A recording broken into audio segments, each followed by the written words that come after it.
पाचव्या टप्प्यातील अर्ज मागे घेण्याचा आजचा शेवटचा दिवस आहे। मात्र शांतिगिरी महाराज नाशिकमधून निवडणूक लढण्यावर ठाम आहेत। त्यांच्या मनधरणीसाठी गिरीश महाजन आणि दादा भुसे नाशिकमध्ये तळ ठोकून आहेत। त्यामुळे शांतिगिरी महाराज उमेदवारी अर्ज मागे घेणार का याकडे लक्ष लागलंय। महायुतीचे उमेदवार सुनील तटकरे यांना निवडणूक आयोगाने नोटीस बजावली आहे। निवडणुकीच्या खर्चाबाबत तटकरेंनी हिशोब न दिल्यामुळे सरकारी यंत्रणेने त्यांना नोटीस दिल्याची माहिती जिल्हा प्रशासनाने दिली आहे।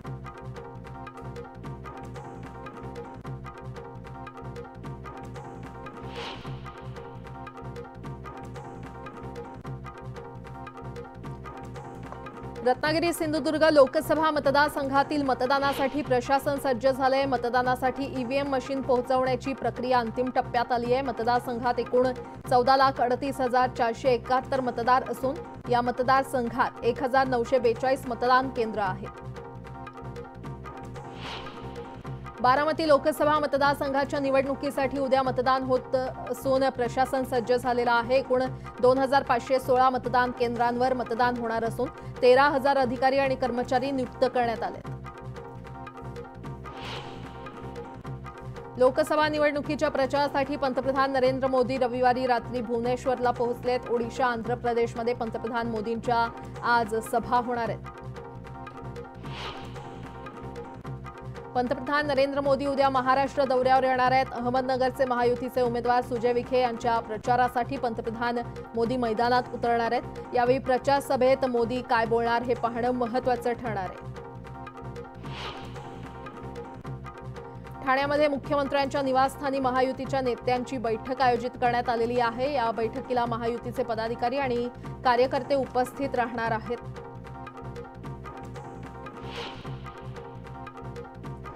उपमुख्यमंत्री देवेंद्र फडणवीस आज पिंपरी आणि शिरूर दौऱ्यावर आहेत। महायुतीचे मावळचे उमेदवार श्रीरंग बारणे आणि शिरूरचे उमेदवार शिवाजीराव आढळराव पाटील यांच्यासाठी सभा घेणार आहेत। यावेळी फडणवीस नेमकं काय बोलणार याकडे लक्ष आहे। शिंदेंच्या शिवसेनेची साथ सोडत उद्धव ठाकरेंच्या पक्षात प्रवेश केलेल्या नेत्यानं 24 तासांच्या आत पुन्हा घर वापसी केली आहे। तुळजापुरातील देवानंद रोजकरी यांनी पुन्हा तानाजी सावंत आणि राणा पाटलांच्या उपस्थितीमध्ये प्रवेश करत महायुतीचा प्रचार करण्याचा शब्द दिलाय। शरद पवारांचे आजचे सर्व नियोजित कार्यक्रम रद्द करण्यात आलेले आहेत। तब्येतीच्या कारणास्तव कार्यक्रम रद्द करण्यात आल्याची माहिती राष्ट्रवादी शरद पवार पक्षाकडून देण्यात आली आहे। डॉक्टरांकडून शरद पवारांना विश्रांतीचा सल्ला देण्यात आलाय। दिवसाला 3 ते 4 सभा घेत असल्यानं शरद पवारांना उन्हाचा त्रास झाला अशी माहिती अमोल कोल्हे यांनी दिली आहे। डॉक्टरांनी त्यांना आराम करण्याचा सल्ला दिलाय, मात्र ते पुन्हा मैदानात उतरतील असं अमोल कोल्हेंनी म्हटलं। लोकसभा निवडणुकीच्या प्रचारासाठी उद्धव ठाकरे उद्या जळगाव दौऱ्यावर जाणार आहेत। जळगावातील शिवतीर्थ मैदानावर उद्धव ठाकरेंच्या सभेचं आयोजन करण्यात आलंय। महाविकास आघाडीच्या उमेदवारांसाठी ठाकरेंची तोफ धडाडणार आहे। शिवसेना नेते आदित्य ठाकरे आज छत्रपती संभाजीनगरच्या दौऱ्यावर आहेत। छत्रपती संभाजीनगरचे महाविकास आघाडीचे उमेदवार चंद्रकांत खैरे यांच्यासाठी आदित्य ठाकरेंच्या जाहीर सभेचं आयोजन करण्यात आले। शिवाजीराव आढळराव पाटील हे डमी उमेदवार आहेत। ते अर्ज मागे घेण्याच्या तयारीत असतील असं वक्तव्य अमोल कोल्हेंनी केलंय। त्यांनी त्यांच्या कंपनीबाबत मागितलेले पुरावे मी दिलेत, त्यामुळे आता त्यांना सावरण्यासाठी आणि अर्ज मागे घेण्यासाठी वेळ मिळेल असा टोला कोल्हेंनी लगावला। उमेदवारी नाकारल्यानं नाराज असलेले विजय करंजकर यांनी ठाकरे गटाला रामराम करत अखेर शिवसेनेमध्ये प्रवेश केलाय। मुख्यमंत्र्यांच्या उपस्थितीमध्ये ठाण्यामध्ये विजय करंजकरांचा पक्षप्रवेश पार पडला। यावेळी त्यांना जिल्हाप्रमुख पदाची जबाबदारी देण्याची शक्यता आहे। सांगली लोकसभा निवडणुकीसाठी उद्या मतदान होतंय। जिल्ह्यातील 24,36,000 मतदार मतदानाचा हक्क बजावणार आहेत। मतदान केंद्रावर कोणताही अनुचित प्रकार होऊ नये यासाठी पुरेसा पोलीस बंदोबस्त तैनात करण्यात आलाय। लोकसभा निवडणुकीच्या पार्श्वभूमीवर पुणे पोलीस अलर्ट मोडवर आलेत। पोलिसांनी 20 ठिकाणी चेकपोस्ट उभारले असून वाहनांची कसून तपासणी केली जाते। आयसीएसई बोर्डाचा 10वीचा आणि आयसीएसई बोर्डाचा 12वीचा निकाल जाहीर होणार आहे। आज बोर्डाच्या अधिकृत वेबसाईटवर 11 वाजता निकाल जाहीर होईल। लोकसभा निवडणुकीच्या तिसऱ्या टप्प्यासाठी उद्या मतदान होणार आहे। राज्यातील 11 जागांसह देशातील 94 मतदारसंघांमध्ये मतदान होणार आहे। यामध्ये राज्यातील रायगड, बारामती, धाराशिव, लातूर, सोलापूर, माढा, सांगली, सातारा, रत्नागिरी, सिंधुदुर्ग, कोल्हापूर आणि हातकणंगलेचा समावेश आहे। सोलापूर लोकसभा मतदारसंघातील प्रचाराच्या तोफा थंडावलेल्या आहेत। उद्या सोलापूर मतदारसंघात मतदान पार पडणार आहे। महायुतीकडून भाजपचे राम सातपुते तर महाविकास आघाडीकडून काँग्रेसच्या प्रणिती शिंदे यांच्यामध्ये काटेकी टक्कर होते। जळगाव जिल्ह्यातील आदिवासी भागातील मोर्चिडा येथील मतदान केंद्राला जिल्हाधिकारी आयुष प्रसाद यांनी भेट दिली। निवडणूक आयोगाने दिलेल्या सूचनेनुसार सुविधांसंदर्भात पाहणी केली आणि त्यांनी नागरिकांना मतदान करण्याचं आवाहन केलं। पुणे मेट्रोच्या प्रवाशांमध्ये एप्रिल महिन्यात मोठी वाढ झाली आहे। मार्चच्या तुलनेमध्ये एप्रिलमध्ये मेट्रो प्रवाशांची संख्या 1.25 लाखांनी वाढली आहे। पुणे मेट्रोतून दिवसाला सरासरी 80,000 प्रवासी प्रवास करतात। सांगली लोकसभा मतदारसंघातील प्रचार कार संपल्यानंतर आता प्रशासकीय यंत्रणा तयारीला लागल्यात। त्याच पार्श्वभूमीवर पोलिसांनी शहरातून संचलन केलं। यावेळी त्यांनी निर्भीडपणे मतदान करावं असं आवाहन केलं। वाशिम जिल्ह्यातील शेत पाणंद रस्ता योजनेअंतर्गत जिल्ह्यात 226 पाणंद रस्त्यांच्या कामांना मंजुरी मिळाली होती। मात्र महसूल पंचायत विभागाच्या दुर्लक्षामुळे ही कामं संथ गतीनं सुरू आहेत। त्यामुळे शेतकऱ्यांना शेतात जाण्यासाठी हाल सहन करावे लागत आहेत। इंद्रायणी नदीवर असलेल्या पुलाचं काम अतिशय संथ गतीनं चालू आहे। त्यामुळे ग्रामस्थ आक्रमक झालेत। मे अखेरपर्यंत काम पूर्ण करण्यात यावं अशी मागणी शेतकऱ्यांनी केलेली आहे। जर काम पूर्ण झालं नाही तर तीव्र आंदोलनाचा इशारा ग्रामस्थांनी दिलाय। वर्ध्यामध्ये मोठ्या प्रमाणात लग्न सोहळे सुरू आहेत। त्यामुळे सर्वसामान्यांची हक्काची असणारी लालपरी तापत्या उन्हातही नागरिकांच्या सोयीसाठी तत्पर आहे। उकाड्यात देखील बसला प्राधान्य दिल्यानं परिवहन मंडळाला सुगीचे दिवस आले।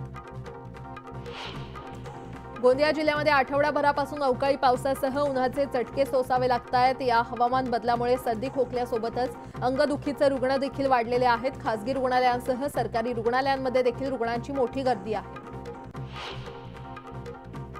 गोंदिया जिल्ह्याच्या अनेक गावांमध्ये मे महिन्यात तेंदूपत्ता तोडणी हंगाम सुरू झाल्यानं अनेक मजुरांना हंगामी रोजगार मिळालाय। कमी कालावधीमध्ये अधिक मजुरी मिळवून देणारा रोजगार म्हणून तेंदूपत्ता हंगामाकडे पाहिलं जातं।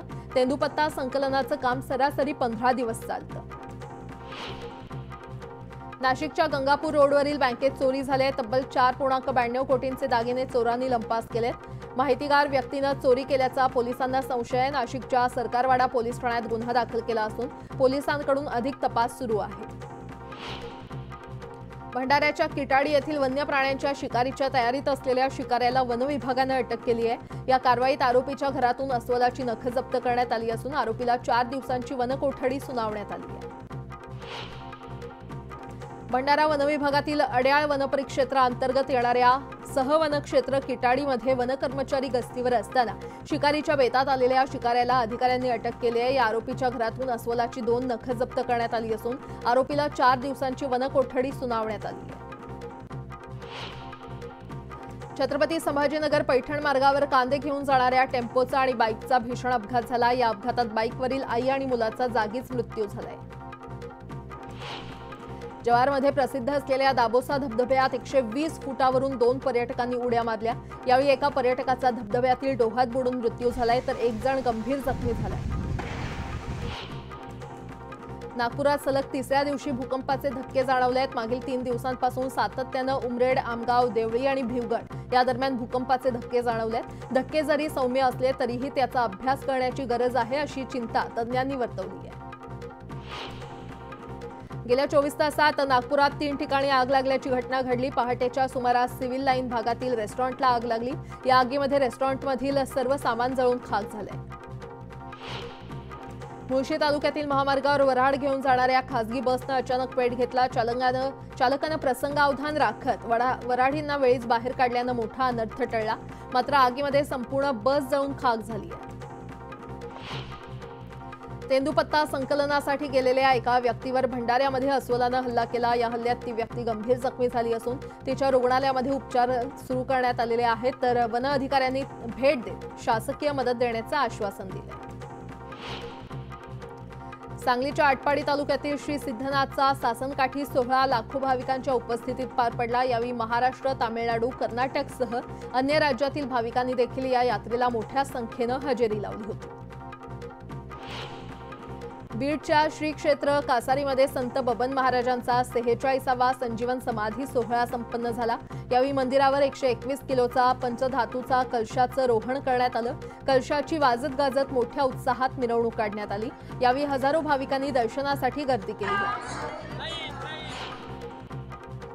यासोबतच इतरही काही महत्त्वाच्या बातम्या आपण पाहणार आहोत। तुर्तास एक छोटासा ब्रेक घेऊन लगेचच परत येतोय। पाहत रहा न्यूज 18 लोकमत।